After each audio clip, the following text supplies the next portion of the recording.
ಆನೆಗುಡ್ಡೆ ಗಣೇಶ ದೇವಸ್ಥಾನ. ದಕ್ಷಿಣ ಕನ್ನಡದಲ್ಲಿ ನಾವು ಅನೇಕ ದೇವಾಲಯಗಳಿಗೆ ಭೇಟಿ ನೀಡಬಹುದು. ಅದರಲ್ಲೂ ಆದಷ್ಟು ಗಣೇಶನ ದೇವಾಲಯಗಳನ್ನ ನಾವಿಲ್ಲಿ ನೋಡಬಹುದು.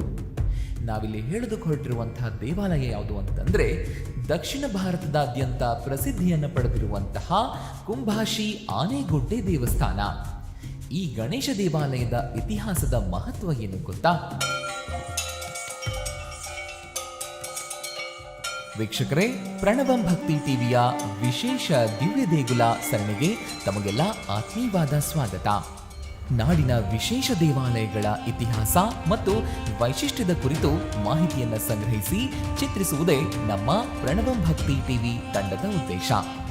ನಾಡಿನ ಹಲವಾರು ವಿಶೇಷ ದೇವಾಲಯಗಳ ಇತಿಹಾಸ ಮತ್ತು ವಿಶಿಷ್ಟತೆಗಳನ್ನು ಈ ಸರಣಿಯಲ್ಲಿ ತಾವು ತಿಳಿಯಬಹುದು. ಈ ವಿಡಿಯೋದ ಜೊತೆಗೆ ದಿವ್ಯ ದೇಗುಲ ಸರಣಿಯ ಎಲ್ಲಾ ವಿಡಿಯೋಸ್ಗಳನ್ನು ಉಚಿತವಾಗಿ ನೋಡಿ. ನಮ್ಮ ಈ ಪ್ರಯತ್ನ ನಿಮಗೆ ಇಷ್ಟವಾಗಿದ್ರೆ ವಿಡಿಯೋಗೆ ಒಂದು ಲೈಕ್ ಕೊಟ್ಟು ನಿಮ್ಮ ಅನಿಸಿಕೆ ಅಭಿಪ್ರಾಯಗಳನ್ನು ಕಮೆಂಟ್ ಮೂಲಕ ತಿಳಿಸಿ. ಆನೆಗುಡ್ಡೆ ಕರ್ನಾಟಕದ ಉಡುಪಿ ಜಿಲ್ಲೆಯಲ್ಲಿರುವಂತಹ ಒಂದು ಪುಟ್ಟ ಸ್ಥಳವಾಗಿದೆ. ಆನೆಗುಡ್ಡೆ ಅಂತಂದ್ರೆ ಕನ್ನಡ ಭಾಷೆಯಲ್ಲಿ ಆನೆ ಬೆಟ್ಟ ಅಂತ ಅರ್ಥ. ಈ ಸ್ಥಳವು ಬೆಟ್ಟದ ತುದಿಯಲ್ಲಿರುವ ವಿನಾಯಕನ ದೇವಾಲಯಕ್ಕೆ ಹೆಸರುವಾಸಿಯಾಗಿದೆ. ಆದ್ದರಿಂದ ಈ ಪ್ರದೇಶವನ್ನ ಆನೆಗುಡ್ಡೆ ಅಂತ ಕರೆಯಲಾಗುತ್ತೆ. ಈ ಊರಿಗೆ ಕುಂಭಾಶಿ ಅನ್ನೋ ಇನ್ನೊಂದು ಹೆಸರು ಕೂಡ ಇದೆ.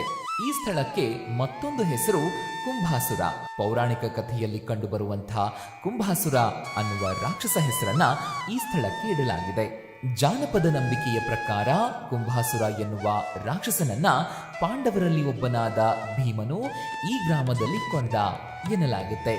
ಈ ಕಾರಣದಿಂದ ಈ ಸ್ಥಳವನ್ನ ಕುಂಭಾಶಿ ಅಂತ ಕರೆಯಲಾಗುತ್ತೆ.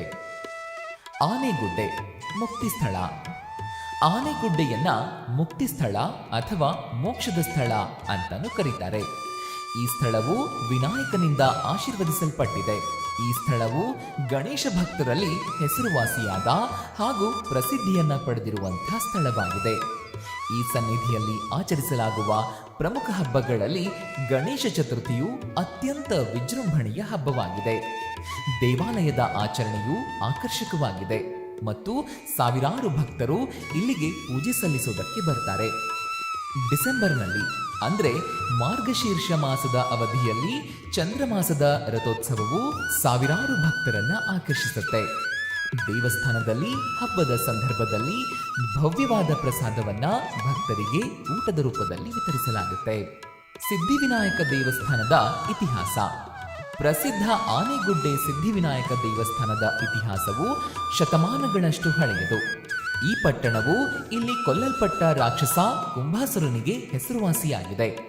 ಪೌರಾಣಿಕ ಉಲ್ಲೇಖಗಳ ಪ್ರಕಾರ ದೇವಸ್ಥಾನಕ್ಕೆ ಸಂಬಂಧಿಸಿದ ಕಥೆಯು ಹೀಗಿದೆ. ಅಗಸ್ತ್ಯ ಋಷಿಯು ಜನರ ಒಳಿತಿಗಾಗಿ ಒಂದು ಯಜ್ಞ ಅಥವಾ ಹೋಮವನ್ನ ಮಾಡ್ತಾ ಇದ್ದ. ಪಾಂಡವರಲ್ಲಿ ಒಬ್ಬನಾದ ಭೀಮನು ರಾಕ್ಷಸನನ್ನ ಕೊಂದಾಗ ರಾಕ್ಷಸ ಕುಂಭಾಸುರನು ಯಜ್ಞವನ್ನ ತಡೆಯುವುದಕ್ಕೆ ಪ್ರಯತ್ನಿಸ್ತಾ ಇದ್ದ. ಭಗವಾನ್ ವಿನಾಯಕನು ನೀಡಿದ ಶಕ್ತಿಶಾಲಿ ಖಡ್ಗದಿಂದ ಭೀಮನು ಕುಂಭಾಸುರನನ್ನ ಸಂಹಾರ ಮಾಡ್ತಾನೆ. ಅಗಸ್ತ್ಯ ಮುನಿಯು ಯಜ್ಞವನ್ನ ಯಶಸ್ವಿಯಾಗಿ ಪೂರ್ಣಗೊಳಿಸಿದ ನಂತರ ಸ್ಥಳೀಯರು ಸಮೃದ್ಧರಾದರು. ನಂತರ ಭಕ್ತರು ಇಲ್ಲಿ ವಿನಾಯಕನನ್ನ ಪೂಜಿಸೋದಕ್ಕೆ ಪ್ರಾರಂಭಿಸಿದ್ರು.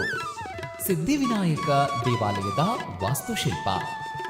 ಈ ದೇವಸ್ಥಾನದ ಗರ್ಭಗುಡಿಯಲ್ಲಿ ಗಣಪತಿಯು ನಿಂತಿರುವ ಭಂಗಿಯಲ್ಲಿದ್ದು 4 ಕೈಗಳನ್ನು ಹೊಂದಿದ್ದಾನೆ. ಗಣೇಶನು ತನ್ನ 4 ಕೈಗಳಲ್ಲಿ 2 ಕೈಗಳನ್ನ ಮೇಲಕ್ಕೆ ಎತ್ತಿ ಹಿಡಿದಿದ್ದಾನೆ. ಅಂದ್ರೆ ವರದ ಹಸ್ತದಲ್ಲಿ ನಿಂತಿದ್ದಾನೆ. ಅಂದ್ರೆ ದೈವಿಕ ಆಶೀರ್ವಾದವನ್ನ ನೀಡೋದು. 2 ಕೈಗಳನ್ನ ಕೆಳಮುಖವಾಗಿ ಹಿಡಿದಿದ್ದಾನೆ. ಅಂದ್ರೆ ಮೋಕ್ಷ. ಈ ಪವಿತ್ರ ಸ್ಥಳದಲ್ಲಿನ ಗಣೇಶನ ವಿಗ್ರಹವು ಬೆಳ್ಳಿಯ ರಕ್ಷಾ ಕವಚವನ್ನ ಹೊಂದಿದ್ದು ಇದು ಗಣೇಶನ ವಿಗ್ರಹಕ್ಕೆ ವಿಶಿಷ್ಟ ನೋಟವನ್ನ ನೀಡುತ್ತೆ. ದೇವಾಲಯವು ಪ್ರಾಚೀನ ಪುರಾಣಗಳಿಗೆ ಸಂಬಂಧಿಸಿದ ಅನೇಕ ಗ್ರಂಥಗಳನ್ನು ಹೊಂದಿದೆ. ಆನೆಗುಡ್ಡೆ ದೇವಸ್ಥಾನವನ್ನ ತಲುಪುವುದು ಹೇಗೆ? ಕುಂಭಾಶಿಯ ಆನೆಗುಡ್ಡೆ ದೇವಸ್ಥಾನವು ಮಂಗಳೂರಿನಿಂದ 96 ಕಿಲೋಮೀಟರ್, ಕುಂದಾಪುರದಿಂದ 9 ಕಿಲೋಮೀಟರ್ ಮತ್ತು ಉಡುಪಿಯಿಂದ 30 ಕಿಲೋಮೀಟರ್ ದೂರದಲ್ಲಿ NH17 ಅಂದ್ರೆ ಈಗಿನ NH66 NH66 ನಲ್ಲಿದೆ. ಕುಂಭಾಶಿಯು ರಾಜ್ಯದ ರಾಜಧಾನಿ ಬೆಂಗಳೂರಿನಿಂದ ಸುಮಾರು 400 ಕಿಲೋಮೀಟರ್ ದೂರದಲ್ಲಿದೆ. ಮಂಗಳೂರು, ಉಡುಪಿ, ಕುಂದಾಪುರದಿಂದ ಕುಂಭಾಶಿಗೆ ಬಸ್ ಸೇವೆಗಳು ಲಭ್ಯವಿರುತ್ತೆ. ಬಸ್ ನಿಲ್ದಾಣದಿಂದ ಮೆಟ್ಟಿಲುಗಳ ಮೂಲಕ ನಡ್ಕೊಂಡು ಅಥವಾ ಆಟೋ ರಿಕ್ಷಾವನ್ನ ಬಾಡಿಗೆಗೆ ಪಡ್ಕೊಂಡು ಬೆಟ್ಟದ ತುದಿಯಲ್ಲಿರುವಂತಹ ಆನೆಗುಡ್ಡ ದೇವಸ್ಥಾನವನ್ನ ತಲುಪಬಹುದು. ಹತ್ತಿರದ ವಿಮಾನ ನಿಲ್ದಾಣವು ಮಂಗಳೂರಿನ ಬಳಿಯ ಬಜ್ಪೆಯಲ್ಲಿದೆ. ಕುಂದಾಪುರ ಸಮೀಪದ ಬಾರ್ಕೂರಿನಲ್ಲಿ ಹತ್ತಿರದ ರೈಲು ನಿಲ್ದಾಣವಿದೆ. ಈ ಸೇವೆಗಳ ಮೂಲಕ ನೀವು ಕುಂಭಾಶಿ ಆನೆಗುಡ್ಡೆ ದೇವಸ್ಥಾನವನ್ನ ಸುಲಭವಾಗಿ ತಲುಪಬಹುದು. ಕುಂಭಾಶಿ ಆನೆಗುಡ್ಡೆ ದೇವಸ್ಥಾನ. ಕುಂಭಾಸುರ ಎನ್ನುವ ದೈತ್ಯ ರಾಕ್ಷಸನನ್ನ ಸಂಹಾರ ಮಾಡೋದಕ್ಕೆ ಗಣೇಶನು ಭೀಮನಿಗೆ ತನ್ನ ಶಕ್ತಿಯುತವಾದ ಖಡ್ಗವನ್ನ ನೀಡಿರೋದ್ರಿಂದ ಈ ಸ್ಥಳವನ್ನ ಕುಂಭಾಶಿ ಅಂತ ಕರೆಯಲಾಗುತ್ತೆ. ಈ ದೇವಾಲಯಕ್ಕೆ ನೀವು ಯಾವ ಸಮಯದಲ್ಲಿ ಬೇಕಾದರೂ ಭೇಟಿ ನೀಡಬಹುದು. ಆದರೆ ಗಣೇಶ ಚತುರ್ಥಿಯಂದು ಭೇಟಿ ನೀಡೋದು ತುಂಬಾನೇ ಉತ್ತಮ.